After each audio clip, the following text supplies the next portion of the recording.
প্রিয়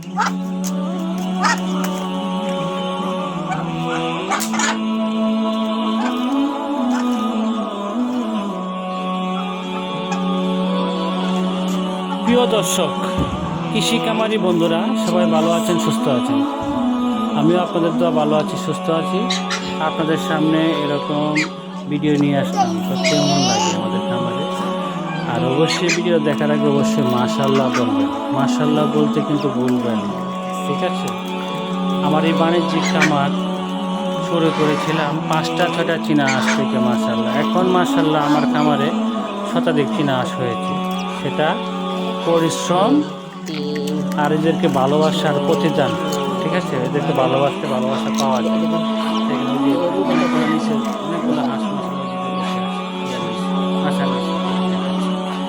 আজকে এখন শীতকাল হয়ে গেছে। এই হাঁসগুলো দেখেন এদিকে সব বসে আছে। এই যে মেলগুলো যাদের লাগবে, মাংসের জন্য লাগবে অথবা পালন করতে পারেন, তারাও নিতে পারেন। পালন করতে পারলেও নিতে পারেন।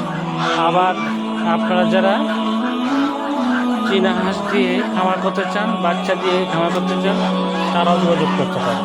আমি দেখেন আমার চীনা হাঁসগুলো টিমে বসে আছে। একটা বসে আছে, এখানে বসে আছে, এখানে বসে আছে, যেখানে বসে আছে। এভাবে সব জায়গায় আমাদের সব জায়গায় চীনা হাঁস ডিম নিয়ে বসে আছে। এই যে মাশাআল্লাহ, আর মাশাআল্লাহ বলবেন আমার খামারের জন্য।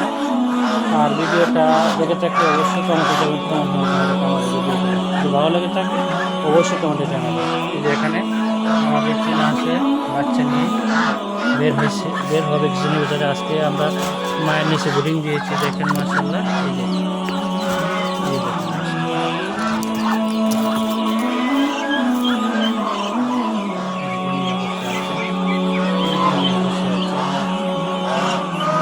আজকে আমরা অনেকগুলো ডিম বিক্রি করেছি।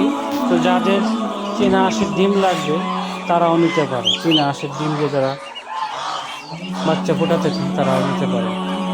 সবাই ভালো থাকবেন, সুস্থ থাকবেন। আসসালামু আলাইকুম ওয়া রাহমাতুল্লাহ। আর শীতকালে আপনার হাঁসদের পরিচর্যা হচ্ছে, আপনার শীতের আগে অবশ্যই 3 দিনের একটি ডোজ করে নেবেন, ঠান্ডার ডোজ। সেই ঠান্ডার ডোজটা যদি আপনারা করিয়ে নেন তাহলে আপনার চীনা হাঁসের কোনো ঠান্ডা রোগ হবে না। আর অবশ্যই আপনারা ভ্যাকসিন করে নেবেন। পরিচর্যা ভ্যাকসিন এখনো করেন অবশ্যই 3 দিনের একটি ডোজ করে নেবেন, ঠান্ডার ডোজ। সেই ঠান্ডার ডোজটা ভ্যাকসিন করিয়ে নেন তাহলে আপনার চীনা হাঁসের কোনো ঠান্ডা রোগ হবে না। আর অবশ্যই আপনারা ভ্যাকসিন করে নেবেন। যারা ভ্যাকসিন এখনো করেন অবশ্যই ভ্যাকসিনটা করে নেবেন। এই শীতকালে যদি আপনারা ভ্যাকসিন না করেন তাহলে আপনার হাঁসের যে কোনো সময় ডাক খোলার আক্রান্ত হতে পারে।